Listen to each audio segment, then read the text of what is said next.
Me quedé inmóvil frente a esa puerta entreabierta. El corazón se me detuvo cuando vi a mi esposa, la mujer que llevaba 6 meses desaparecida, arrodillada en el suelo del rancho, frotando las baldosas con un trapo viejo.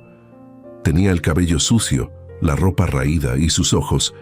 Dios mío, sus ojos no me reconocieron cuando levanté la mirada. Soy Rodrigo Mendoza. Tengo 68 años.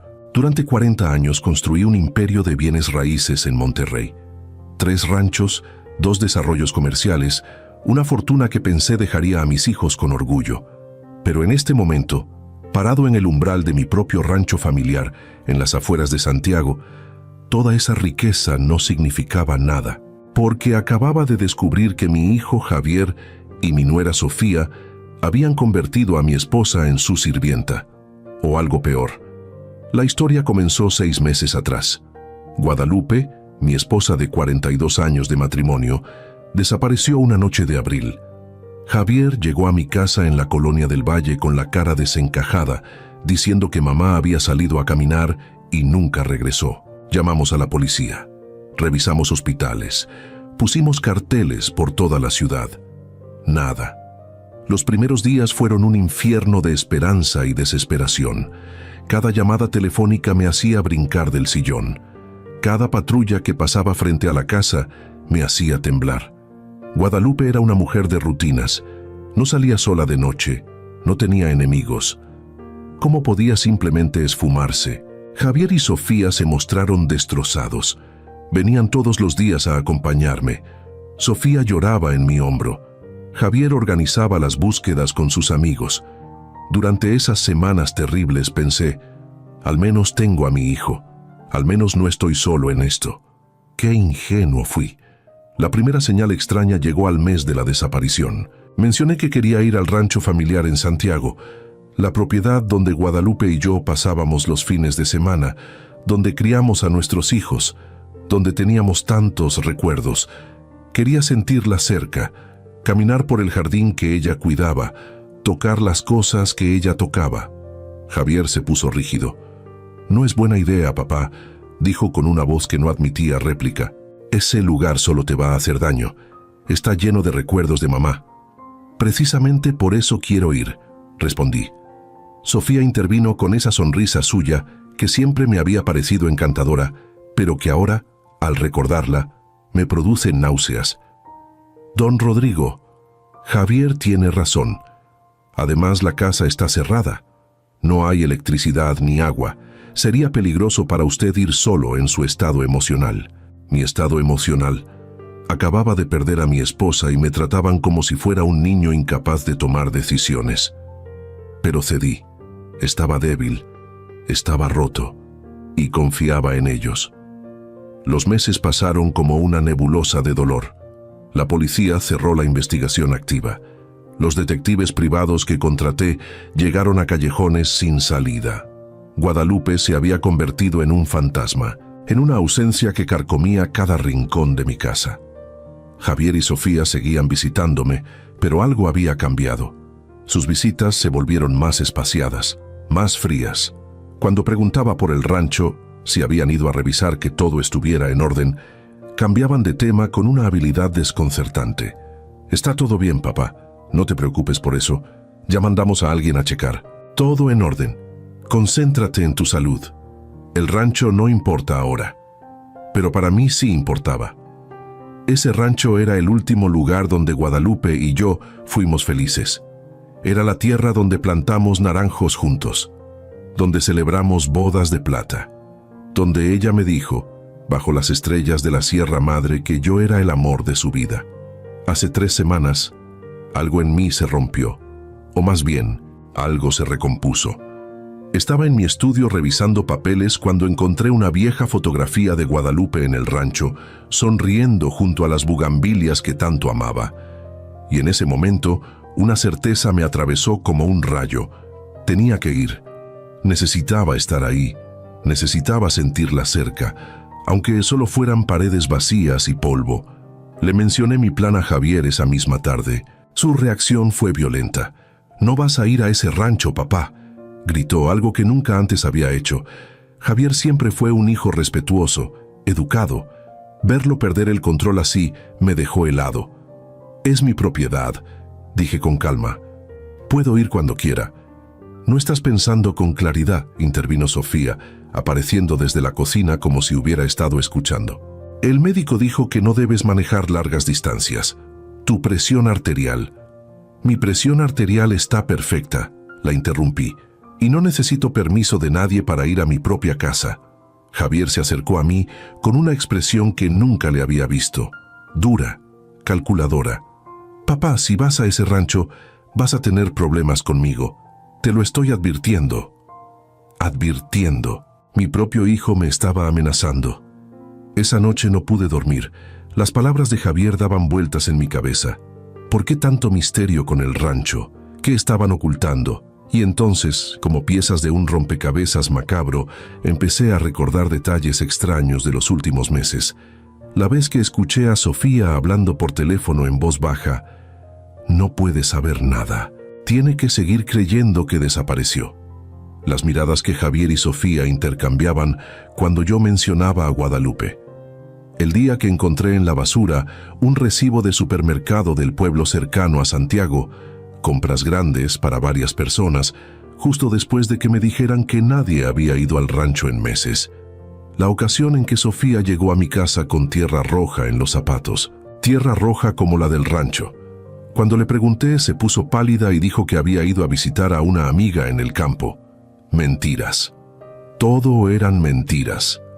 Tomé una decisión esa madrugada, mientras el reloj marcaba las 4 de la mañana y el silencio de mi casa me ahogaba.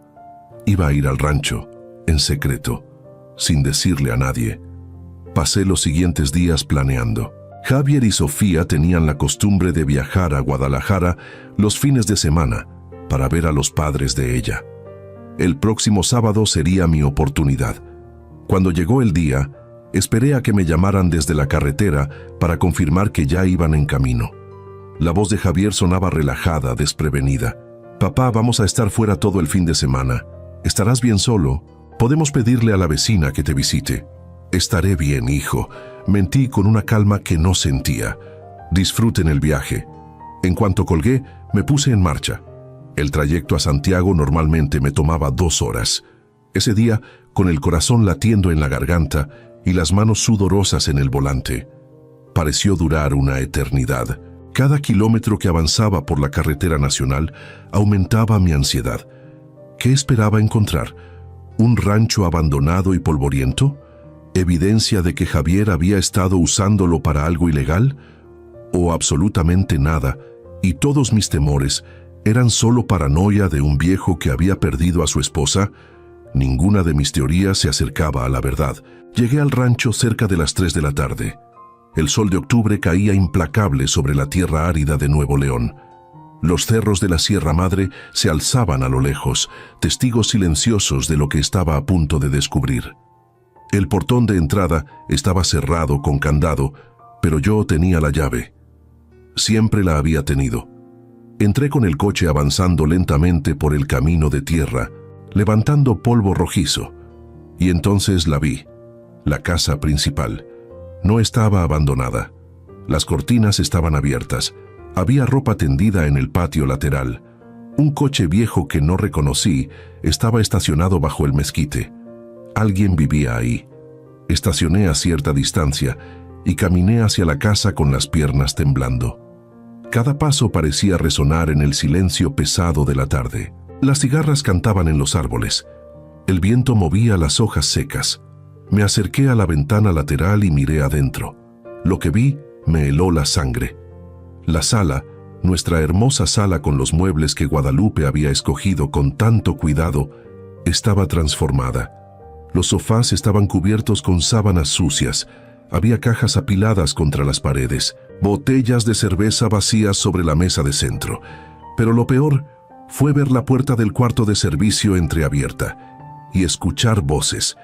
Me acerqué más, el corazón golpeándome el pecho como un tambor de guerra. Una voz de hombre que no reconocí, una voz de mujer respondiendo en murmullo apagado. Y entonces, clara como una campana en la tarde silenciosa, escuché algo que me destrozó. «Apúrate, vieja, no tenemos todo el día. Javier y Sofía vienen mañana y quieren la casa impecable. Rodeé la casa hasta la entrada principal. La puerta de madera, la misma que yo mismo instalé hace 30 años, estaba entreabierta, como si alguien hubiera salido con prisa y olvidado cerrarla completamente. Empujé la puerta con la mano temblorosa y ahí fue cuando el mundo se detuvo. En el centro de la sala, arrodillada en el suelo con un trapo en la mano, estaba Guadalupe, mi esposa, la mujer que toda la ciudad creía desaparecida, la mujer que yo había llorado durante 6 meses, la mujer cuya ausencia había destrozado mi vida. Estaba viva, pero cuando levantó la mirada hacia mí, sus ojos estaban vacíos, completamente vacíos.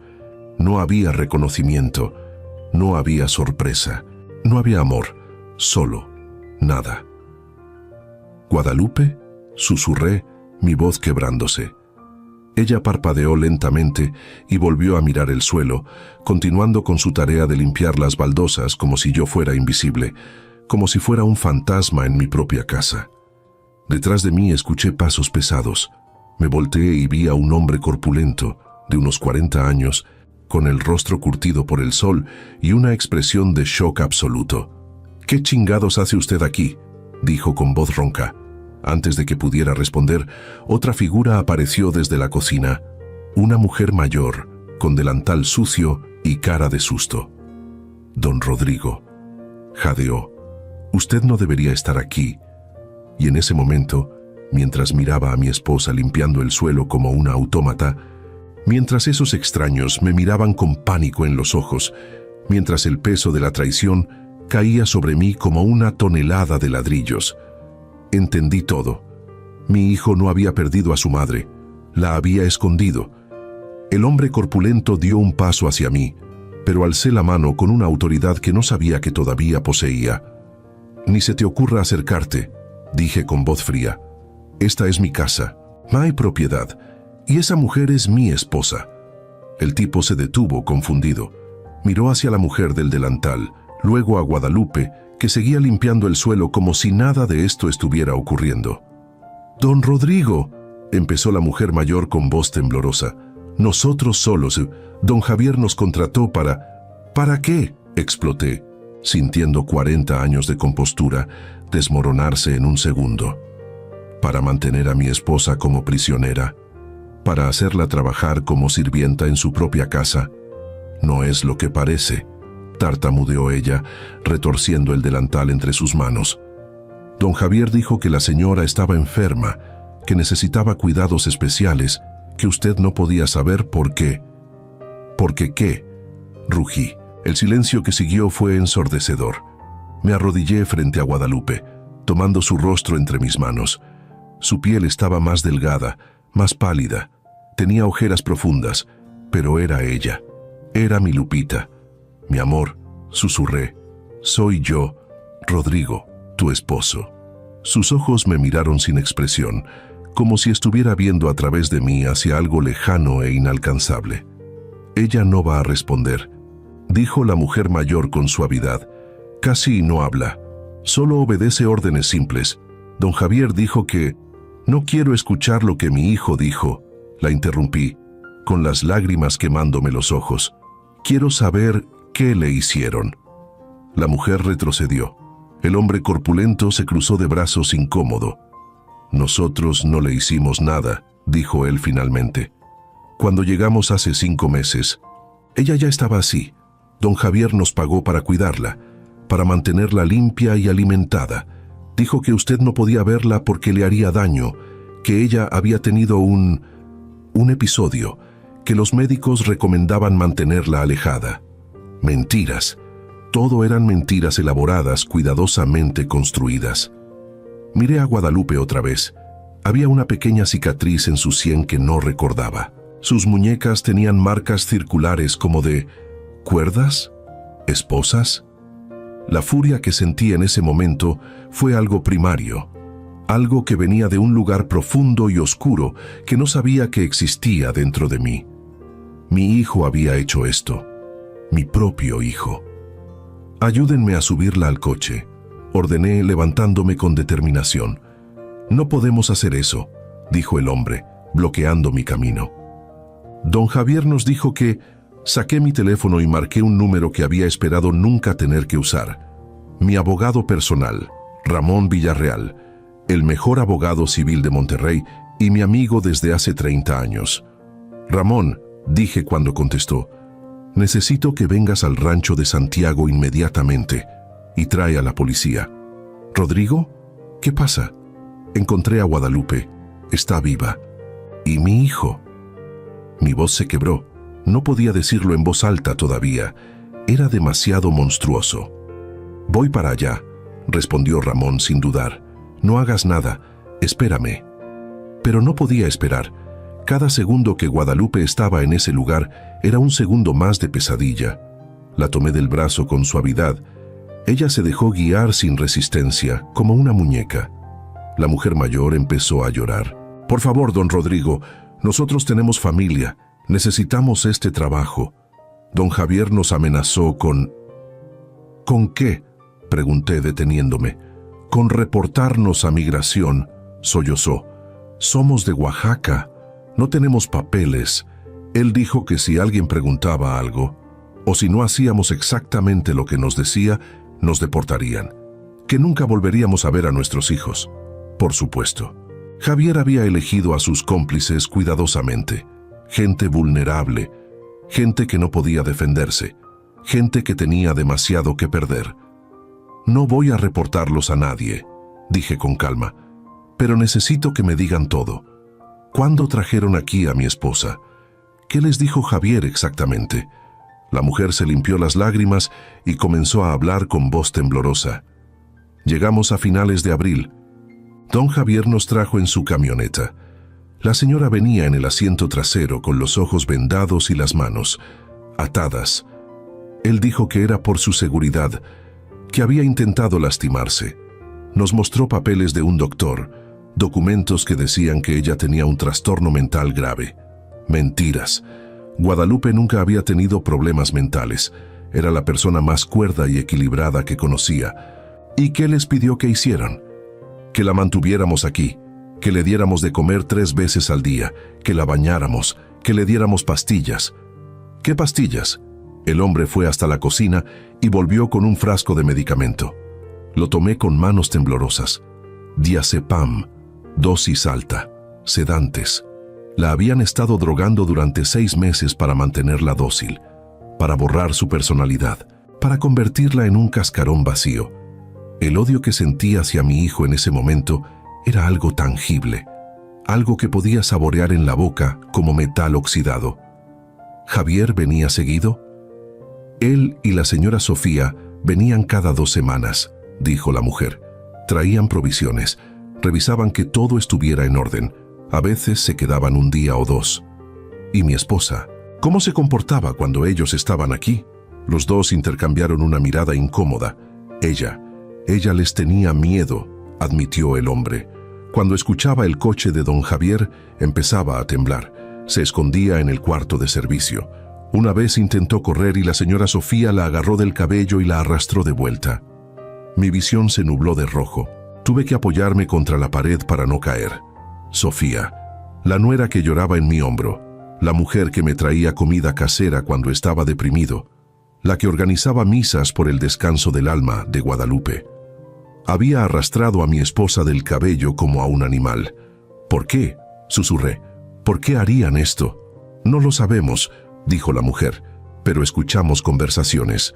La señora Sofía hablaba mucho por teléfono. Decía cosas sobre propiedades, sobre herencias, sobre que usted iba a cambiar el testamento pronto y que necesitaban tiempo. Y ahí estaba la verdad, fea y brutal. Dinero. Todo se reducía a dinero. Javier sabía que mi testamento actual dejaba el 50% de mis bienes a Guadalupe y el otro 50% dividido entre él y su hermana Fernanda. Pero si Guadalupe desaparecía y eventualmente la declaraban legalmente muerta, Javier heredaría su parte. Y si yo moría antes de encontrarla, cosa que probablemente esperaban que sucediera pronto, dado mi estado de devastación emocional, él se quedaría con todo. Era un plan perfecto, cruel, monstruoso, pero perfecto, excepto que yo había decidido venir al rancho. Guadalupe seguía de pie junto a mí con la mirada perdida. La abracé sintiendo su cuerpo rígido contra el mío. Olía a jabón barato y a encierro. «Te voy a sacar de aquí», le susurré al oído. «Te prometo que esto se va a acabar». Si me escuchó, no dio señales. 40 minutos después, el sonido de varios coches llegando me alertó. Ramón había venido con 2 patrullas de la policía municipal y un médico. El caos que siguió fue borroso. Paramédicos revisando a Guadalupe, policías tomando declaraciones, Ramón grabándolo todo con su teléfono, documentando cada detalle. «Esto es secuestro», dijo Ramón con voz grave mientras veía a Guadalupe siendo examinada. «Privación ilegal de la libertad, posible intento de fraude. Rodrigo, tu hijo va a ir a la cárcel por esto». Mi hijo, el niño que enseñé a andar en bicicleta, el joven que me abrazó llorando cuando lo aceptaron en la universidad, el hombre que dio el discurso en mi cumpleaños número 60 diciendo que yo era su héroe. Ese hombre ya no existía, quizás nunca existió. «¿Qué recomiendas?», pregunté, sintiendo el peso de mis 68 años sobre los hombros. «Primero llevamos a Guadalupe a un hospital privado. Necesita evaluación neurológica completa. Esos sedantes pueden haber causado daño. Segundo, presentamos una denuncia formal contra Javier y Sofía. Tercero», se detuvo, mirándome con expresión seria. «Tercero, te preparas para la guerra, amigo, porque esto va a ponerse feo». No sabía cuán feo hasta que mi teléfono sonó 2 horas después. Era Javier. Por un momento consideré no contestar, pero algo en mí, quizás la necesidad de confrontarlo, de escuchar su voz sabiendo lo que había hecho, me hizo deslizar el dedo sobre la pantalla. «Hola, hijo», dije con voz neutra. «Papá, ¿dónde estás? Pasé por tu casa y no estabas, me preocupé». La mentira fluía tan naturalmente de su boca, como si fuera lo más fácil del mundo. «Estoy en el Hospital San José», respondí, «en Monterrey». Un silencio. Luego, «¿Estás bien? ¿Pasó algo?» «Sí, pasó algo. Encontré a tu madre». El silencio que siguió fue absoluto. Podía escuchar su respiración acelerándose al otro lado de la línea. ¿Qué dijiste?» «Que encontré a Guadalupe. Está viva, Javier. Pero supongo que tú ya lo sabías». «Papá, yo no sé de qué». «Estuve en el rancho», lo interrumpí, cada palabra saliendo como hielo. «Vi a tu madre limpiando el suelo como una criada. Hablé con la gente que contrataste para mantenerla prisionera. Vi las pastillas que le dabas para mantenerla drogada. Papá, tienes que dejarme explicar». «No hay nada que explicar», dije, sorprendido por la calma de mi voz. «La policía ya tiene toda la información. Mi abogado está preparando los cargos, y en cuanto cuelgue este teléfono voy a cambiar mi testamento para desheredarte completamente». «Papá, espera», gritó, el pánico evidente ahora. «Tú no entiendes.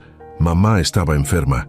Tuve que internarla. Los doctores dijeron, los únicos doctores aquí son los que están tratando a tu madre por intoxicación con sedantes y malnutrición». Lo corté. «Dime, Javier, ¿cuándo exactamente planeabas matarla? ¿O ibas a mantenerla drogada hasta que muriera sola en ese rancho?» Yo no iba a... 6 meses, dije, mi voz quebrándose finalmente. 6 meses lloré a tu madre. 6 meses pensé que estaba muerta. Contraté detectives, puse carteles, no dormía, no comía. Y tú venías a mi casa a consolarme mientras la tenías encerrada a 2 horas de distancia. «Papá, por favor, no vuelvas a llamarme papá», dije, las lágrimas corriendo por mis mejillas. «Ya no tengo un hijo». Colgué antes de que pudiera responder. Ramón estaba junto a mí con la mano en mi hombro. «Hiciste lo correcto». «¿Lo hice?», pregunté, mirando hacia la habitación donde los médicos atendían a Guadalupe. «¿Cómo voy a vivir sabiendo que mi propio hijo...?» «No fue tu culpa», dijo Ramón con firmeza. «Lo que Javier hizo no tiene nada que ver contigo. La avaricia puede convertir a las personas en monstruos». Los días siguientes fueron una pesadilla burocrática y emocional. Los médicos confirmaron que Guadalupe había sido sistemáticamente sedada durante meses. El daño neurológico era significativo, pero potencialmente reversible. Sin embargo, su memoria reciente estaba fragmentada. No recordaba cómo llegó al rancho. No recordaba los primeros meses de su cautiverio. Los psiquiatras hablaban de disociación traumática, de mecanismos de defensa, de cómo la mente a veces se apaga para protegerse del horror. La policía arrestó a Javier y Sofía 3 días después. Los encontraron intentando cruzar la frontera hacia Texas. La noticia explotó en los medios locales. Empresario descubre a esposa secuestrada por su propio hijo. Los periodistas acamparon frente al hospital, frente a mi casa, querían la historia completa. Ramón manejó todo. Yo solo quería estar junto a Guadalupe. Pasaba las noches en una silla junto a su cama, sosteniéndole la mano. A veces sus dedos se apretaban levemente contra los míos. Los médicos decían que era un buen signo. Una semana después de encontrarla, estaba sentado junto a ella cuando abrió los ojos y me miró realmente, no a través de mí, a mí. «Rodrigo», susurró con voz ronca por el desuso. Me incliné hacia adelante, el corazón golpeándome el pecho. «Sí, mi amor, estoy aquí. ¿Dónde? ¿Dónde estoy?» «Estás a salvo. Estás en el hospital. Yo te encontré». Sus ojos se llenaron de lágrimas. «Javier». Él me dio algo de beber. Me desperté en un cuarto extraño, no podía pensar. Todo estaba nublado.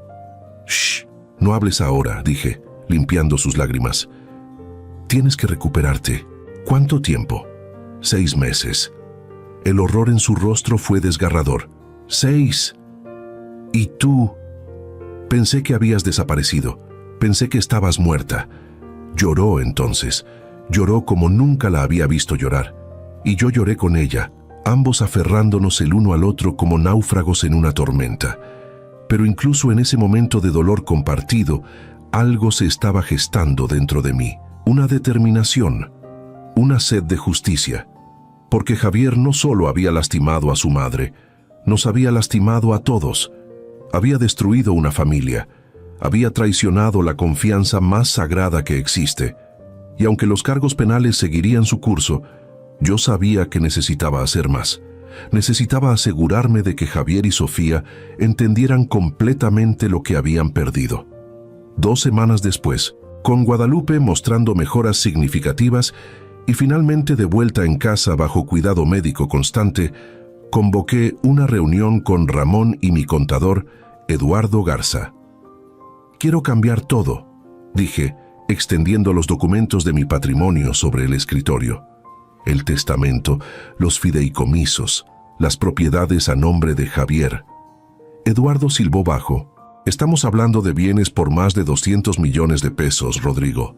Lo sé perfectamente». «¿Estás seguro de esto?», preguntó Ramón. «Es tu hijo. Hay terapeutas, mediadores familiares. Mi hijo intentó robarme a mi esposa y mi fortuna», dije con voz dura. «No hay mediación posible para eso». Los siguientes días fueron intensos. Revisamos cada propiedad, cada cuenta, cada inversión que tenía el nombre de Javier asociado. El rancho donde mantuvo a Guadalupe prisionera. Lo transferí a nombre de la pareja oaxaqueña que habían contratado, junto con fondos suficientes para que pudieran vivir dignamente el resto de sus vidas. Ellos habían sido víctimas también. Las 2 propiedades comerciales que Javier administraba. Las transferí a un fideicomiso para Guadalupe. Las acciones de la empresa familiar que le había prometido. Las dividí entre mi hija Fernanda y varias organizaciones de caridad. El fondo de inversión que había creado para él. Lo disolvé y doné el dinero a un refugio para víctimas de violencia familiar. Pero guardé una sorpresa final. La casa donde Javier y Sofía vivían, una mansión en San Pedro que yo había comprado para ellos como regalo de bodas, seguía a mi nombre. Legalmente podía recuperarla cuando quisiera. Y eso fue exactamente lo que hice. El día que Javier y Sofía salieron bajo fianza, encontraron la cerradura cambiada.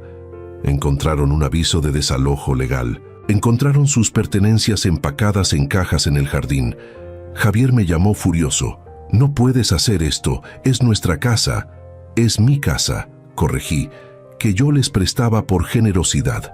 Generosidad que terminó el día que decidiste secuestrar a tu madre. Voy a demandarte». «Adelante», Mi equipo legal está esperando, y mientras estamos en eso, hablemos de los cargos penales que enfrentas. Secuestro, privación ilegal de la libertad, intento de fraude, maltrato a una persona vulnerable. Los fiscales están hablando de 20 a 30 años de prisión. Papá, por favor, no me llames así, dije repitiendo las palabras que le había dicho semanas atrás. Ya no eres mi hijo, eres un criminal que está enfrentando las consecuencias de sus actos. Pero Javier no se rendiría tan fácilmente. Una semana después, llegó a mi casa con Sofía. Los guardias de seguridad que contraté, sí, ahora tenía guardias, intentaron detenerlos, pero grité que los dejaran pasar. Quería verlos, quería mirarlos a los ojos. Entraron a la sala donde Guadalupe y yo estábamos tomando té. Ella se tensó inmediatamente al verlos, su mano apretando la mía con fuerza. Javier se veía demacrado. Sofía tenía los ojos hinchados de llorar. Bien, que sufrieran. «Mamá», empezó Javier con voz temblorosa, «yo sé que...». «No le hables», lo interrumpí. «No tienes derecho a dirigirle la palabra. Soy su hijo». «Eres su carcelero», escupí. «Eres la persona que la mantuvo drogada y prisionera durante 6 meses. No eres nada para ella». Sofía se arrodilló, llorando. «Don Rodrigo, por favor, nosotros cometimos un error terrible, pero estábamos desesperados. Las deudas, la presión...». «¿Qué deudas?», preguntó Guadalupe de repente, su voz más firme que en semanas. Sofía vaciló. Javier la miró con advertencia, pero ella continuó. «Javier invirtió en un negocio, con gente peligrosa, perdimos todo, nos amenazaron, dijeron que si no pagábamos. Así que decidieron robar a mi familia, terminé por ella. Decidieron destruir a mi esposa para salvar sus propios cuellos. Era la única opción», gritó Javier. «No entiendes, iban a matarnos. Necesitábamos dinero rápido y tu testamento». «Mi testamento era mi decisión», rugí levantándome. «Si estabas en problemas, si necesitabas ayuda, debiste venir a mí. Soy tu padre, era mi trabajo ayudarte». «No me habrías dado lo suficiente», murmuró. Y ahí estaba, la verdad final. No fue solo dinero, fue avaricia. Fue la creencia de que tenía derecho a mi fortuna, de que podía tomar lo que quisiera sin consecuencias. «Váyanse», dije con voz cansada, «y no vuelvan nunca. Papá, si pisan esta propiedad otra vez, llamo a la policía. Tienen una orden de restricción. Úsenla antes de que los meta de vuelta a la cárcel». Se fueron finalmente derrotados y quebrados, pero algo me decía que esto no había terminado. Y tenía razón. 3 días después, Fernanda, mi hija, llegó de Querétaro donde vivía con su familia. La recibí con alegría.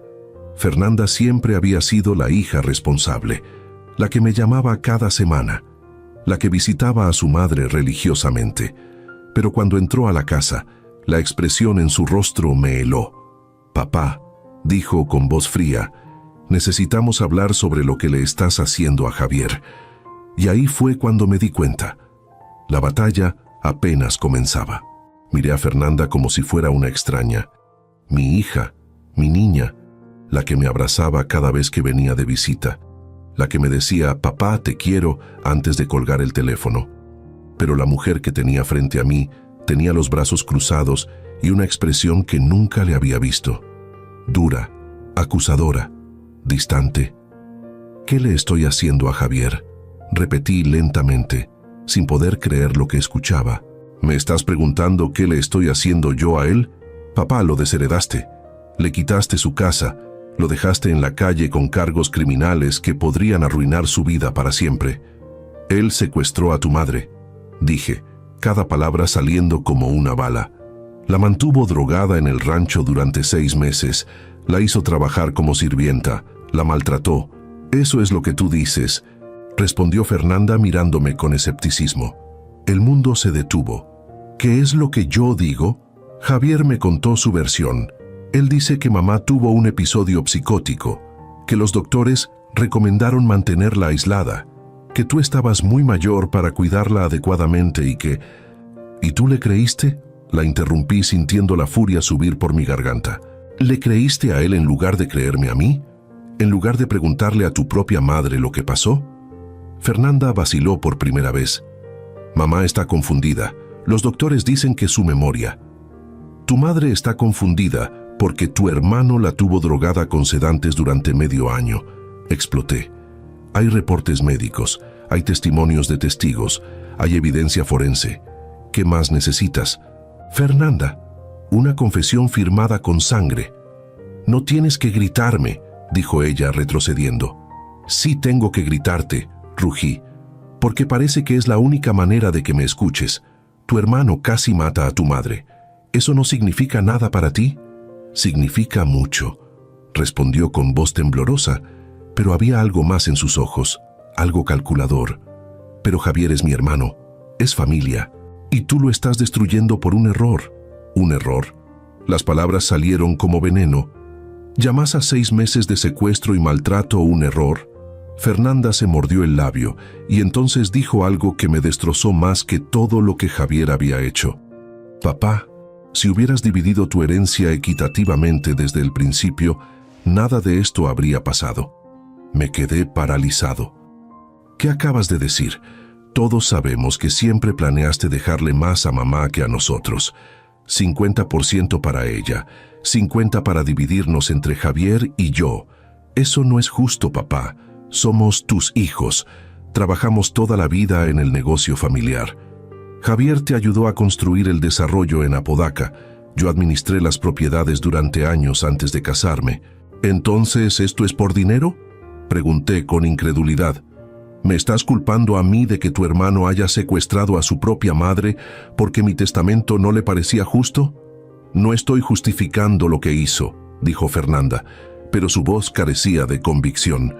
Solo digo que tú también tuviste parte en esto. Si hubieras sido más generoso. Sal de mi casa, dije con voz plana. Papá, ahora. Fernanda me miró con lágrimas en los ojos, pero no eran lágrimas de arrepentimiento. Eran lágrimas de frustración, de rabia contenida.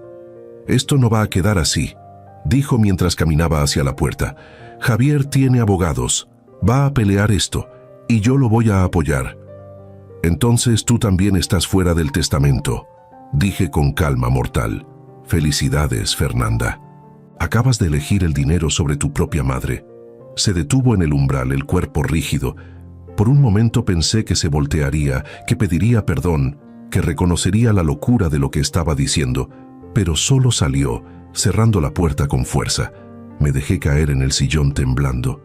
Guadalupe apareció desde el pasillo donde había estado escuchando todo.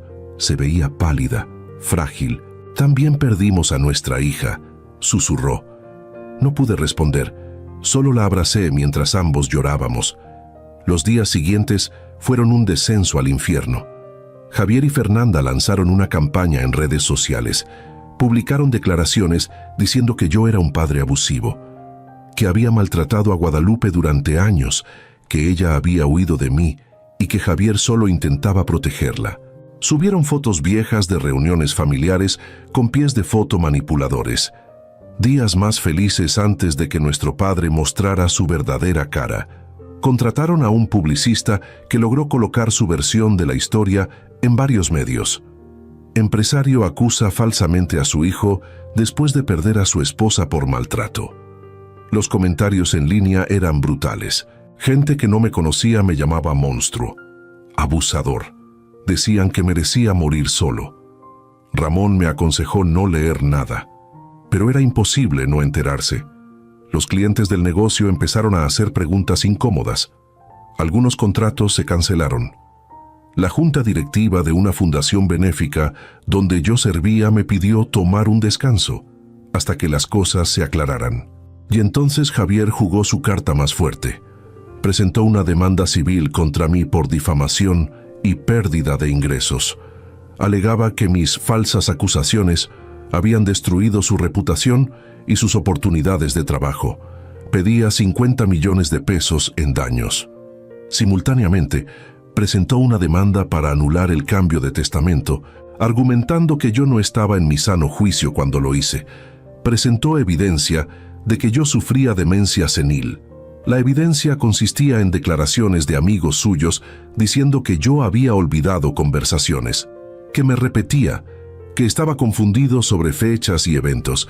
Era todo mentira, pero sonaba convincente en papel. Y como golpe final, solicitó la tutela legal de Guadalupe, argumentando que ella no estaba capacitada para tomar decisiones y que yo la estaba manipulando contra su familia. Ramón entró a mi oficina con los documentos legales y los tiró sobre el escritorio con frustración. «Es brillante», admitió con amargura. «Malditamente brillante. Está invirtiendo la narrativa completamente. Ahora él es la víctima. Tú eres el villano. Y Guadalupe es la damisela en peligro que necesita ser rescatada. De ti». «¿Puede ganar?», pregunté, sintiendo el peso del mundo sobre mis hombros. «En lo civil es difícil. Tenemos evidencia sólida, pero el proceso puede tomar años. Años de batalla legal, de gastos, de desgaste emocional». Se pasó la mano por el cabello frustrado. «Y honestamente, Rodrigo, hay un riesgo. Si encuentran un juez simpatizante, si su abogado es lo suficientemente hábil, si Guadalupe tiene un mal día en el estrado y se confunde, me pueden quitar a mi esposa». Terminé por él. «Es una posibilidad». Esa noche no dormí. Me quedé sentado en la terraza mirando las luces de Monterrey extenderse hacia las montañas.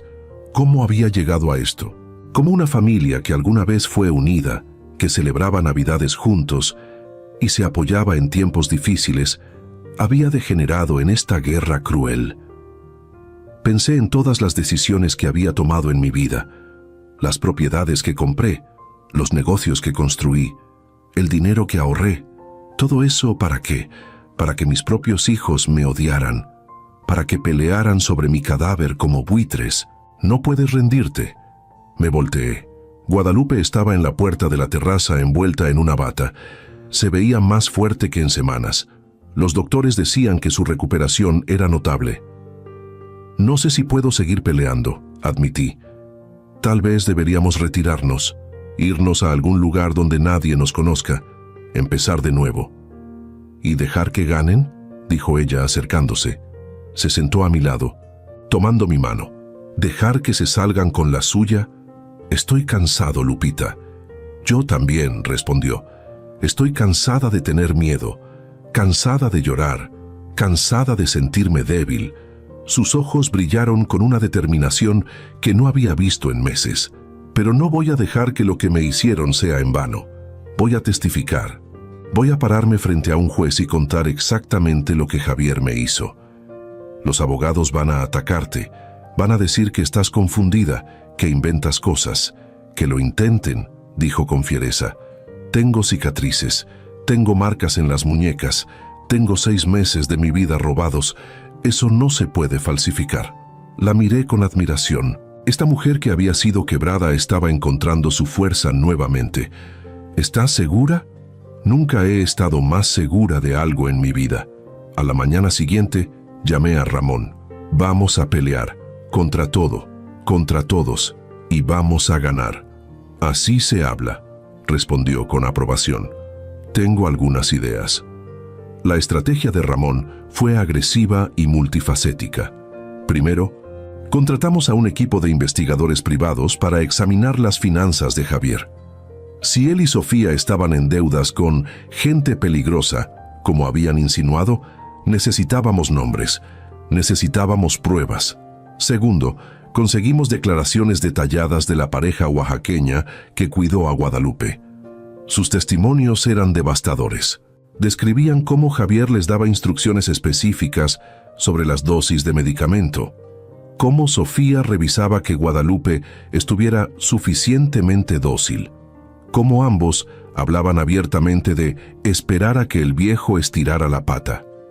Tercero, contratamos al mejor psiquiatra forense de México para evaluar a Guadalupe. Sus pruebas demostraron que ella estaba completamente cuerda y que los efectos del medicamento eran consistentes con administración forzada a largo plazo. Y cuarto, más importante, encontramos al doctor. El doctor que supuestamente había diagnosticado a Guadalupe con trastorno mental grave. El doctor cuyos documentos Javier le mostró a la pareja oaxaqueña. Resultó que ese doctor no existía. Los papeles eran falsos, las firmas falsificadas, los sellos comprados en Internet. Cuando Ramón presentó esta evidencia en una audiencia preliminar, el rostro del abogado de Javier se puso blanco. Pero Javier no se rindió. En lugar de retroceder, escaló. Una noche, alrededor de las 2 de la mañana, los guardias de seguridad me despertaron. Había alguien intentando entrar a la propiedad. Las cámaras capturaron a 3 hombres con pasamontañas tratando de saltar la barda. La policía llegó en minutos. Los hombres huyeron antes de ser capturados, pero dejaron algo atrás, una lata de gasolina y trapos. Iban a incendiar mi casa, con nosotros adentro. La investigación policial encontró mensajes de texto en un teléfono desechable abandonado.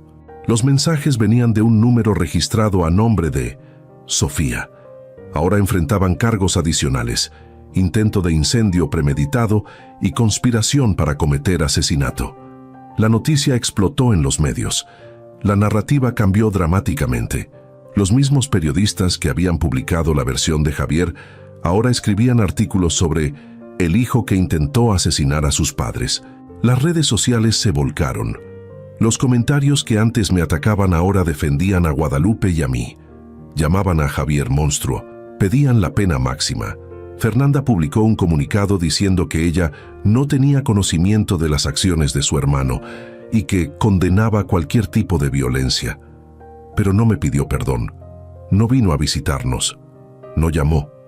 Simplemente se distanció, tratando de salvar su propia reputación. La audiencia judicial llegó 3 meses después del intento de incendio. La sala estaba llena, prensa, curiosos, familiares de ambos lados, aunque el lado de Javier era notablemente más pequeño. Guadalupe iba a testificar. La vi subir al estrado con la cabeza alta, vestida con un traje azul marino que le había comprado especialmente para la ocasión. Se veía elegante, digna, fuerte. El abogado de Javier, un tipo agresivo llamado Armando Solís, comenzó su interrogatorio tratando de confundirla.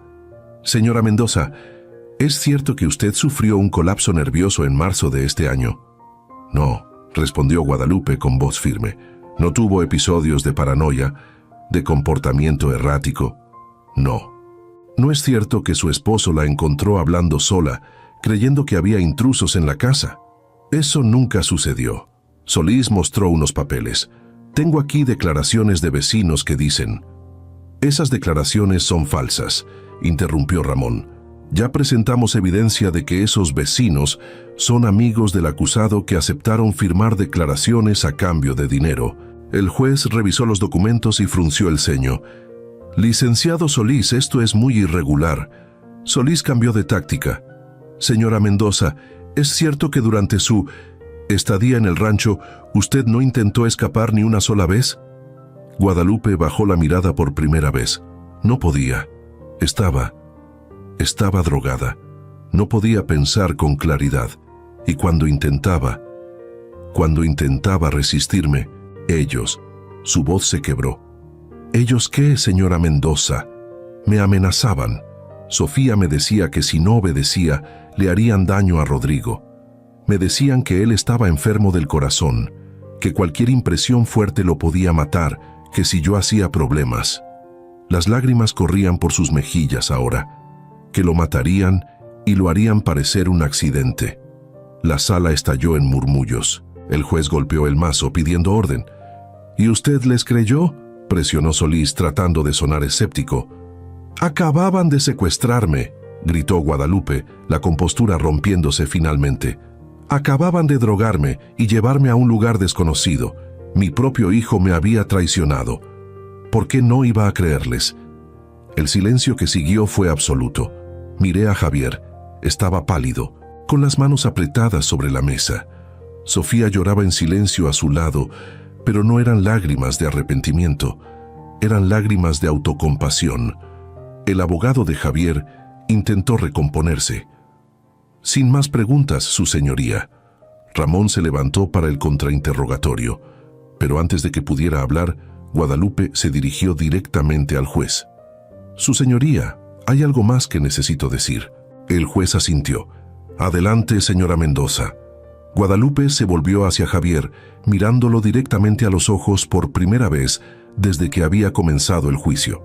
«Javier», dijo con voz temblorosa pero firme, «yo te di la vida. Te cargué en mi vientre durante 9 meses. Te amamanté. Te cuidé cuando estabas enfermo. Te consolé cuando llorabas. Te defendí cuando el mundo era cruel contigo». Javier no podía sostenerle la mirada. «Te enseñé a caminar, a leer, a ser buena persona». Su voz se hizo más fuerte. «O al menos lo intenté, porque claramente fallé en algún punto, porque el hijo que yo crié nunca habría hecho lo que tú me hiciste». «Mamá», intentó interrumpir Javier, pero ella levantó la mano. «No, no tienes derecho a llamarme así. Ya no». Las lágrimas corrían libremente por su rostro ahora. «Me encerraste como a un animal, me drogaste, me maltrataste, me robaste 6 meses de mi vida, y lo peor de todo es que lo hiciste por dinero que ni siquiera necesitabas todavía, por avaricia pura». La sala estaba en silencio absoluto. Hasta los periodistas habían dejado de escribir. «Hay algo que quiero que entiendas», continuó Guadalupe. «No te perdono, probablemente nunca te perdone, pero tampoco te voy a odiar, porque odiarte sería darle más poder del que ya tuviste sobre mí». Se enderezó en la silla. «Simplemente, ya no eres mi hijo. Eres un extraño que alguna vez conocí». Se volvió hacia el juez. «Eso es todo lo que tenía que decir, su señoría». El juez asintió solemnemente. «Gracias, señora Mendoza. Puede bajar del estrado». Guadalupe regresó a su asiento junto a mí. Le tomé la mano y ella se aferró a mí como si fuera un salvavidas. El resto del juicio fue una formalidad. La evidencia era abrumadora. Los testigos creíbles, los cargos irrefutables. 3 semanas después, llegó el veredicto. Javier fue declarado culpable de secuestro, privación ilegal de la libertad, administración forzada de sustancias controladas, maltrato a persona vulnerable y conspiración para cometer fraude. La sentencia, 22 años de prisión. Sofía recibió 18 años como cómplice. Las demandas civiles fueron desestimadas con perjuicio, lo que significaba que no podían volver a presentarlas. La tutela de Guadalupe quedó, por supuesto, en mis manos. Y en una decisión que sorprendió a muchos, el juez ordenó que Javier y Sofía pagaran restitución completa, todos los gastos médicos de Guadalupe, honorarios legales y 100 millones de pesos en daños punitivos. Como no tenían dinero, esto significaba que cualquier activo que eventualmente adquirieran sería embargado automáticamente. Serían pobres por el resto de sus vidas. Cuando leyeron la sentencia, Sofía colapsó llorando. Javier solo cerró los ojos, derrotado. Fernanda, que había asistido a la última sesión del juicio, salió de la sala sin decir palabra. No nos miró, no se despidió, simplemente desapareció. Esa noche, Guadalupe y yo nos sentamos en la terraza tomando café y mirando las estrellas. «¿Cómo te sientes?», pregunté. «Vacía», respondió honestamente, «pero también exliberada, como si finalmente pudiera respirar después de estar bajo el agua». «Lo entiendo. ¿Tú cómo te sientes?», pensé en la pregunta. «Como si hubiera envejecido 20 años en 6 meses, pero también agradecido de que estés aquí, de que sobreviviéramos». «Todavía no hemos sobrevivido», dijo ella suavemente. «Esto va a perseguirnos por mucho tiempo». Tenía razón. Las cicatrices, emocionales y psicológicas, no desaparecerían pronto. Pero al menos estábamos juntos, al menos estábamos vivos y al menos habíamos ganado. Aunque la victoria tuviera un sabor amargo, porque al final, ¿qué habíamos ganado realmente? Justicia legal, sí, pero habíamos perdido a nuestros hijos, habíamos perdido nuestra familia, y eso era algo que ningún veredicto judicial podía devolvernos. 7 meses después del veredicto, la vida había encontrado un ritmo extraño. Guadalupe seguía en terapia 2 veces por semana. Los doctores decían que su progreso era extraordinario. Las pesadillas habían disminuido. Ya no se sobresaltaba cuando escuchaba pasos detrás de ella. Había recuperado casi todo su peso y su cabello había vuelto a crecer con fuerza. pero había cosas que nunca volverían a ser iguales. No podía estar en espacios cerrados sin ventanas. El rancho de Santiago, aunque ahora pertenecía legalmente a la pareja oaxaqueña, era un lugar al que nunca regresaría, y cada vez que veía a una mujer joven con cabello oscuro como Sofía, se tensaba involuntariamente. Yo tampoco era el mismo. Me había vuelto más cauteloso, más desconfiado. Los guardias de seguridad eran ahora permanentes. Las cámaras cubrían cada rincón de la propiedad, y cada vez que sonaba el teléfono con un número desconocido, mi corazón se aceleraba. Pero estábamos vivos y estábamos juntos. Una mañana de abril, exactamente un año después de la desaparición de Guadalupe, recibí una carta. Era de Fernanda. La sobre temblaba en mis manos mientras la abría. Guadalupe se sentó a mi lado en el sofá, su mano encontrando la mía. La carta decía: «Papá y mamá, sé que no tengo derecho a escribirles después de todo lo que pasó. Sé que los decepcioné, que elegí el lado equivocado, que fui ciega y egoísta. No voy a pedirles perdón porque sé que no lo merezco, pero necesito que sepan algo. No sabía la verdad completa de lo que Javier había hecho hasta que escuché a mamá testificar. Javier me había convencido de que todo era un malentendido, que tú, papá, estabas exagerando por dolor y confusión. Cuando vi la evidencia real, cuando escuché los detalles, cuando vi las marcas en las muñecas de mamá, me quise morir de vergüenza. He pasado estos meses en terapia tratando de entender cómo pude ser tan estúpida, cómo pude elegir a mi hermano sobre mi propia madre. La respuesta es horrible pero simple: codicia, miedo de perder mi herencia, miedo de quedarme sin nada.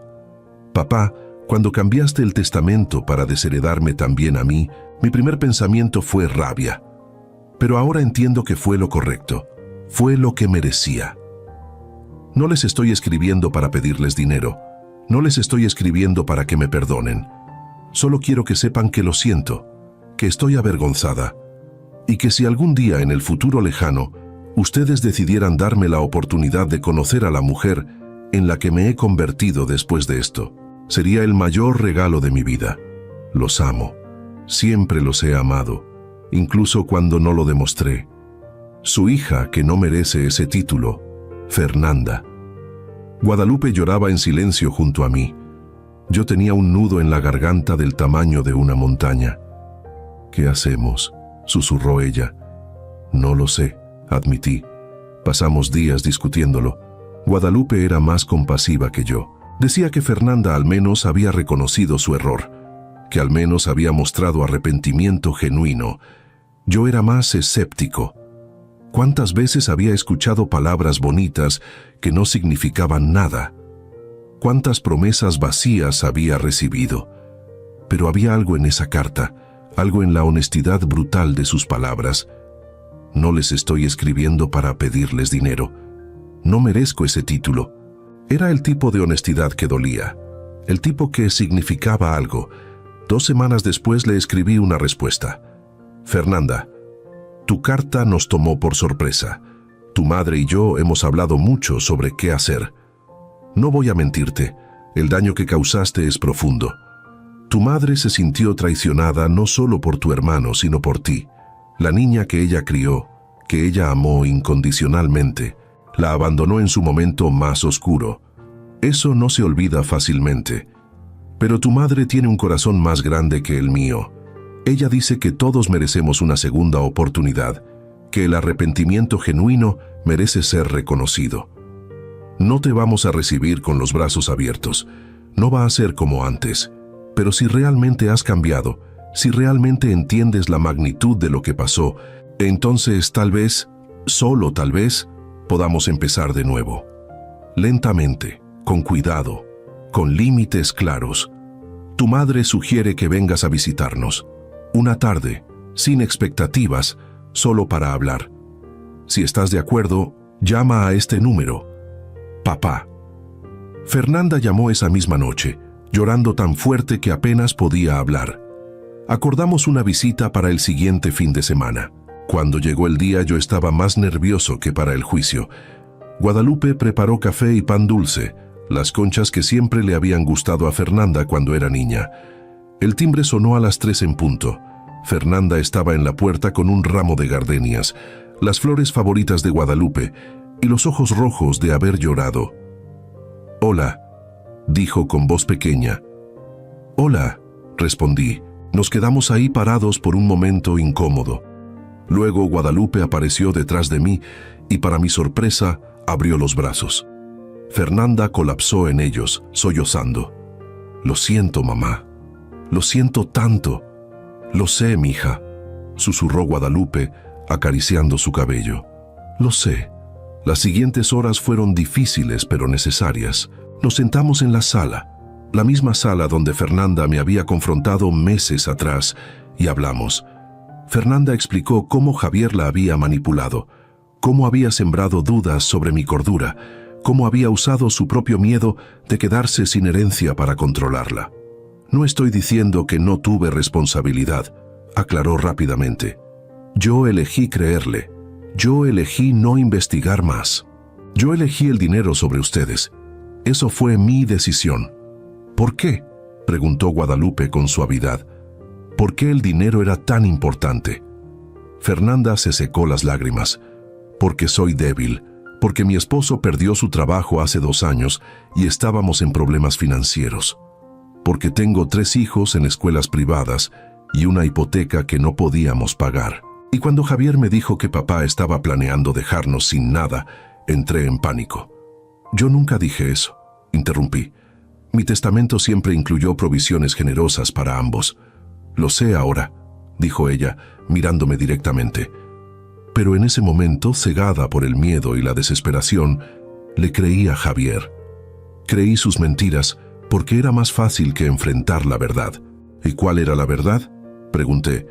«Que yo había vivido toda mi vida esperando tu dinero, que nunca había aprendido a sostenerme por mí misma, que dependía de una herencia futura en lugar de construir mi propia vida».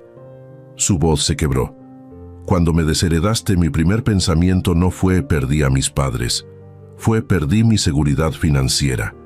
¿Qué clase de persona piensa así?». El silencio que siguió fue pesado. «Una persona asustada», dijo Guadalupe finalmente. «Una persona humana, imperfecta». «Eso no lo justifica», dije firmemente. «Tener miedo no justifica abandonar a tu madre». «Tienes razón», asintió Fernanda. «No lo justifica. Y no estoy tratando de justificarlo. Solo estoy tratando de explicar cómo llegué a ese punto, para que entiendan que no era maldad, era cobardía». Esa distinción importaba. Javier había actuado con maldad calculada. Fernanda había actuado con debilidad egoísta. Ambos estaban mal, pero había una diferencia. «¿Has visitado a tu hermano?», pregunté. Fernanda negó con la cabeza vehementemente. «No, y no voy a hacerlo. Contraté a un abogado para revisar toda mi correspondencia con él durante esos meses. Quería asegurarme de que no había sido cómplice sin saberlo de algo más. Por suerte no encontramos nada, pero corté todo contacto. Él me escribe desde la prisión. No leo las cartas, las quemo». «¿Y Sofía?». «Igual, están muertos para mí». Miró a Guadalupe. «Mamá, sé que esto va a sonar horrible, pero necesito preguntarte algo. Necesito escucharlo de tu boca». «¿Qué? ¿Qué te hicieron exactamente?». Javier me dio su versión. Los periódicos dieron otra, pero yo necesito saber la verdad completa, de ti. No importa cuán doloroso sea». Guadalupe miró hacia mí. Asentí. Era su decisión. Tomó aire profundo y comenzó a hablar. Le contó a Fernanda sobre la noche que Javier llegó a su casa con una botella de vino. «Para brindar por papá», había dicho. El vino estaba drogado. Se despertó en el rancho atada a una cama, con Javier parado sobre ella diciendo: «Lo siento, mamá, pero necesito tu parte de la herencia». Le contó sobre las semanas de drogas, de confusión, de terror, de súplicas ignoradas. Le contó sobre Sofía arrastrándola del cabello, sobre las amenazas de matar a su esposo si no obedecía, sobre ser forzada a limpiar el suelo hasta que sus rodillas sangraban. Le contó sobre los momentos de lucidez donde entendía lo que estaba pasando, pero no podía hacer nada para detenerlo. como estar atrapada en tu propio cuerpo, gritando sin que saliera sonido. Para cuando terminó, Fernanda estaba pálida como un fantasma temblando. «Dios mío», susurró. «Dios mío». «Ahora entiendes por qué no puedo perdonarlos», dije con voz dura. «No fue un error, no fue un momento de debilidad. Fue tortura sistemática durante 6 meses». Fernanda asintió, incapaz de hablar. «¿Todavía crees que tu padre exageró?», preguntó Guadalupe con suavidad. «No», logró decir Fernanda. «Nunca, nunca más». Nos quedamos en silencio por largo rato. El reloj en la pared marcaba los segundos. Afuera los pájaros cantaban, ajenos a la devastación emocional dentro de la casa. «No sé si puedo perdonarte», dije finalmente, mirando a mi hija. «No sé si alguna vez podremos volver a tener la relación que teníamos». «No espero que lo hagamos», respondió ella. «Solo espero, no sé qué espero, tal vez solo la oportunidad de demostrarte que he cambiado. Aunque tome años, aunque sea solo una pequeña parte de lo que éramos». Miré a Guadalupe. Ella asintió casi imperceptiblemente. «Está bien», dije con cuidado. «Podemos intentarlo, lentamente. Pero necesito que entiendas algo. No hay vuelta atrás. No puedes volver a fallarle a tu madre. No puedes volver a elegir el dinero sobre la familia. Si lo haces, aunque sea una vez más, se acabó, para siempre». «Lo entiendo», dijo Fernanda con firmeza, «y acepto esos términos». Los meses siguientes fueron de reconstrucción gradual. Fernanda venía a visitarnos cada 2 semanas. Al principio eran visitas cortas e incómodas, conversaciones forzadas sobre el clima y generalidades, pero lentamente, muy lentamente, empezamos a reconectarnos. Ella nos contó sobre sus hijos, nuestros nietos que apenas habíamos visto en el último año, sobre cómo su esposo finalmente había encontrado trabajo, sobre cómo habían vendido su casa grande y se habían mudado a algo más modesto, sobre cómo estaban aprendiendo a vivir sin depender de futuras herencias. Nosotros le contamos sobre la terapia de Guadalupe, sobre los viajes cortos que habíamos empezado a tomar para crear nuevos recuerdos, sobre el proyecto de Guadalupe de escribir un libro sobre su experiencia para ayudar a otras víctimas de violencia familiar. No era perfecto. Había momentos tensos, silencios incómodos, recuerdos dolorosos que surgían inesperadamente, pero era progreso. Y el día que Fernanda trajo a sus hijos para conocer a sus abuelos, 3 niños hermosos con ojos curiosos y sonrisas tímidas, sentí algo que no había sentido en más de un año: esperanza. Guadalupe lloró de alegría cuando el más pequeño, un niño de 5 años llamado Mateo, le preguntó si podía abrazarla. «Por supuesto, mi amor», dijo ella, riendo entre lágrimas. Verla con sus nietos, riéndose y jugando como si los últimos 2 años no hubieran existido, me recordó por qué había valido la pena luchar. No por venganza, no por justicia legal, sino por momentos como este, por la posibilidad de reconstruir algo hermoso de las cenizas de la traición. 1 año y medio después del veredicto, recibí una llamada inesperada. Era el director de la prisión donde Javier estaba recluido. «Señor Mendoza», dijo con voz profesional, «su hijo solicitó que usted fuera agregado a su lista de visitas. Por supuesto, la decisión es completamente suya». Me quedé congelado. «¿Javier quiere verme?» «Sí, señor. Ha estado solicitándolo por meses, pero siguiendo sus instrucciones previas. No lo contactamos hasta ahora. Sin embargo, él insiste en que es importante». Dijo por qué. «No, señor, solo que necesita hablar con usted, que hay algo que debe decirle antes de que sea demasiado tarde». ¿Demasiado tarde? ¿Qué significaba eso? Colgué el teléfono sintiendo un vacío en el estómago. Esa noche hablé con Guadalupe sobre la llamada. «¿Qué quieres hacer?», preguntó ella. «No lo sé. Parte de mí quiere ignorarlo, dejar que se pudra en esa prisión sin volver a verme nunca». «¿Y la otra parte?», suspiré. «La otra parte necesita saber qué quiere decir. Necesita escuchar si hay algo, lo que sea, que pueda dar sentido a todo esto. Entonces ve», dijo ella con suavidad. «No por él, por ti, para cerrar ese capítulo completamente. 3 días después manejé 2 horas hasta la prisión estatal. El edificio era gris y deprimiente, rodeado de alambres de púas y torres de vigilancia. Pasé por seguridad. Me escanearon, me registraron, me llevaron a una sala de visitas con mesas de plástico atornilladas al suelo. Y entonces Javier entró. Casi no lo reconocí. Había perdido peso, mucho peso. Su cabello, antes perfectamente peinado, estaba descuidado y con canas prematuras. Tenía ojeras profundas y una cicatriz nueva sobre la ceja izquierda. La prisión lo había envejecido 20 años. Se sentó frente a mí con movimientos cuidadosos, como si le doliera el cuerpo. Nos miramos en silencio por varios segundos.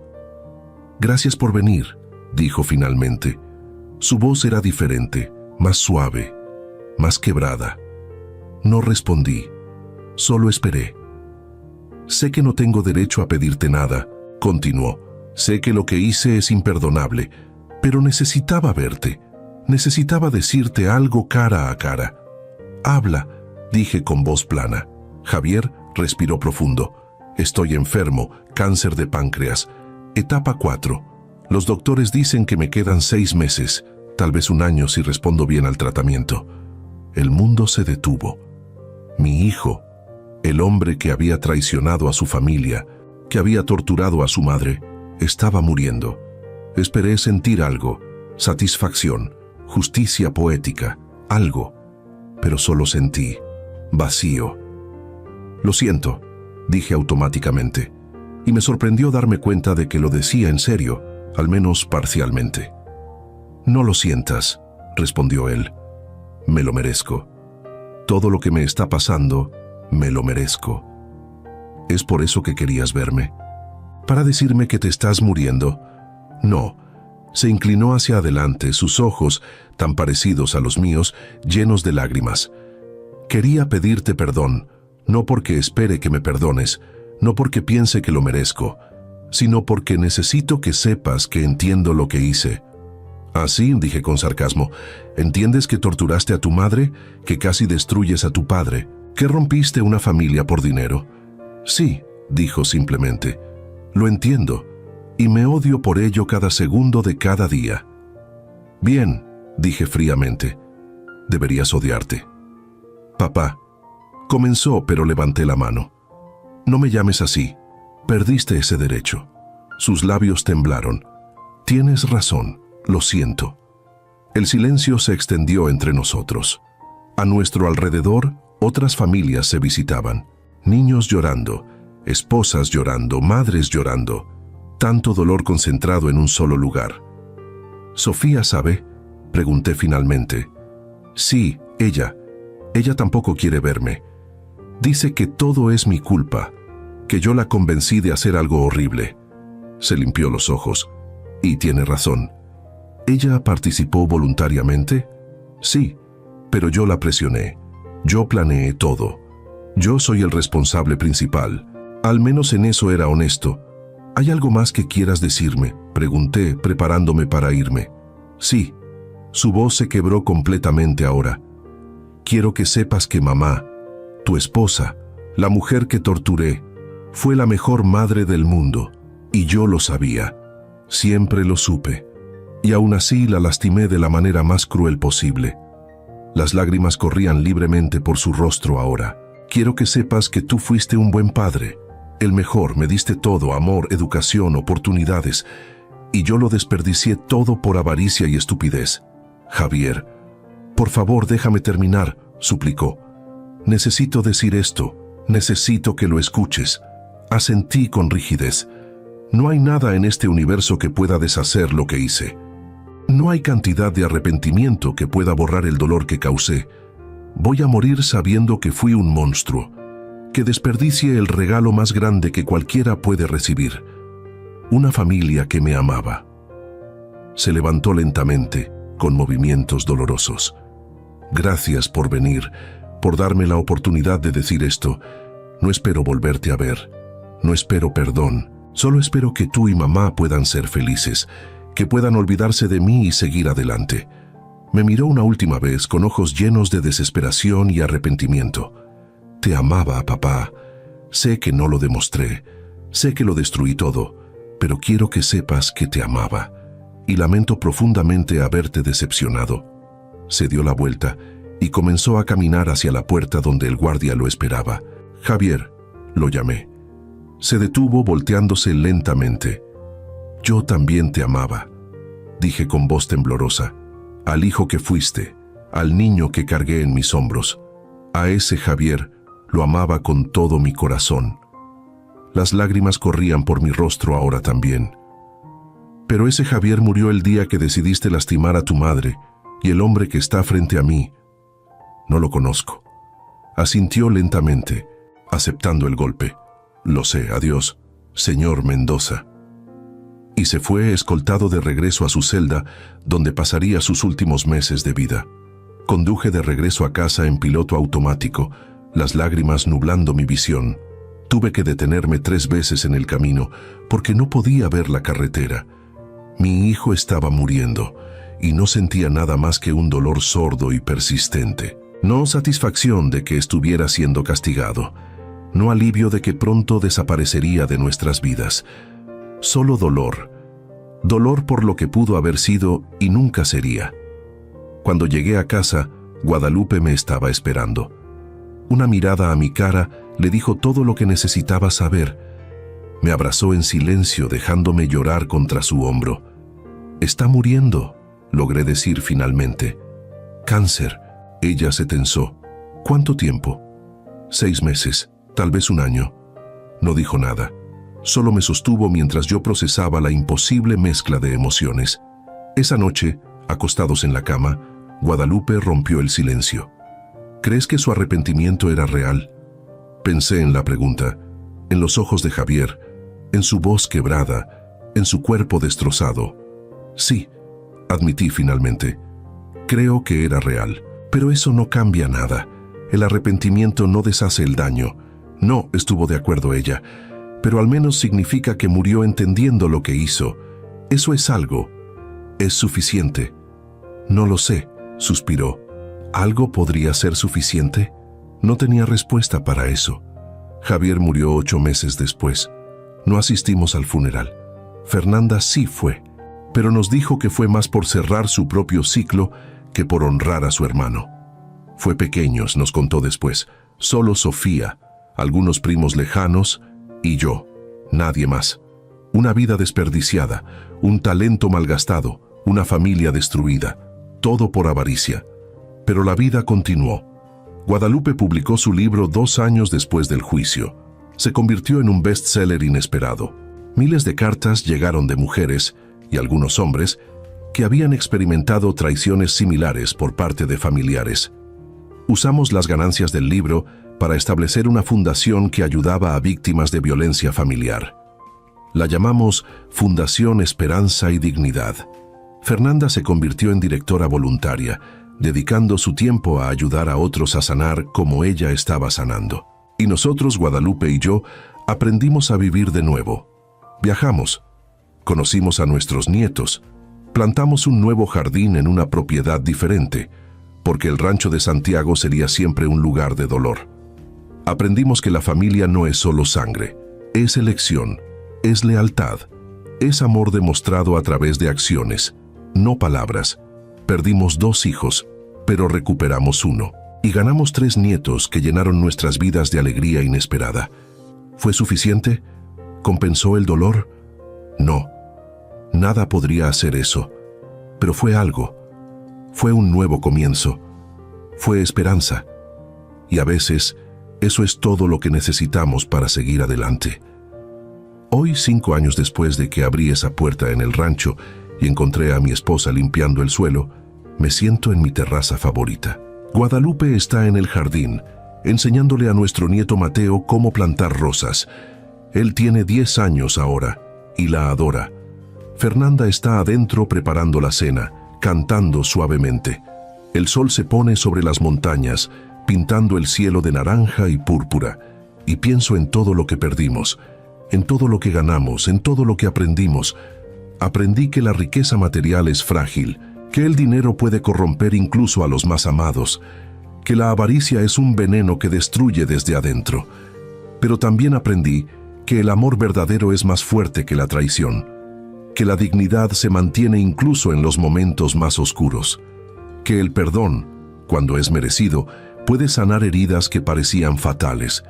Aprendí que nunca es tarde para empezar de nuevo, para reconstruir, para elegir la esperanza sobre la amargura. Y aprendí que la familia verdadera no es la que nace de la sangre, sino la que se forja en el fuego de la adversidad y elige permanecer unida. Guadalupe se acerca, quitándose los guantes de jardinería, sonriendo. ¿En qué piensas?, pregunta sentándose junto a mí. ¿En cuánto hemos sobrevivido?, respondo, tomando su mano. ¿En cuánto hemos vencido? Juntos, agrega ella apretando mis dedos. Juntos, repito. Y mientras el sol se oculta completamente y las estrellas comienzan a aparecer, siento algo que no había sentido en años. Paz. No es una paz perfecta. Las cicatrices siguen ahí. Los recuerdos dolorosos a veces resurgen sin aviso, pero es una paz real, ganada, merecida, y es suficiente. Si esta historia te llegó al corazón, si tocó algo dentro de ti, te pido que la compartas, porque en algún lugar hay alguien pasando por una traición similar. Hay alguien que necesita saber que la supervivencia es posible, que la dignidad se puede recuperar, que el amor verdadero puede sanar incluso las heridas más profundas. Deja un comentario contándome qué parte de esta historia resonó más contigo. ¿Has experimentado traición familiar? ¿Has tenido que reconstruir tu vida después de una pérdida devastadora? No estás solo, nunca estás solo. Y recuerda, el respeto se gana, la lealtad se demuestra, y la familia verdadera es la que elige quedarse cuando todo se derrumba. Gracias por escuchar mi historia. Gracias por permitirme compartir mi dolor y mi sanación. Que nunca tengas que abrir una puerta y encontrar tu mundo destrozado al otro lado. Pero si lo haces, que encuentres la fuerza para reconstruir, como lo hicimos nosotros. Hasta la próxima historia. Cuídense, cuiden a los suyos y nunca, nunca tomen el amor verdadero por sentado.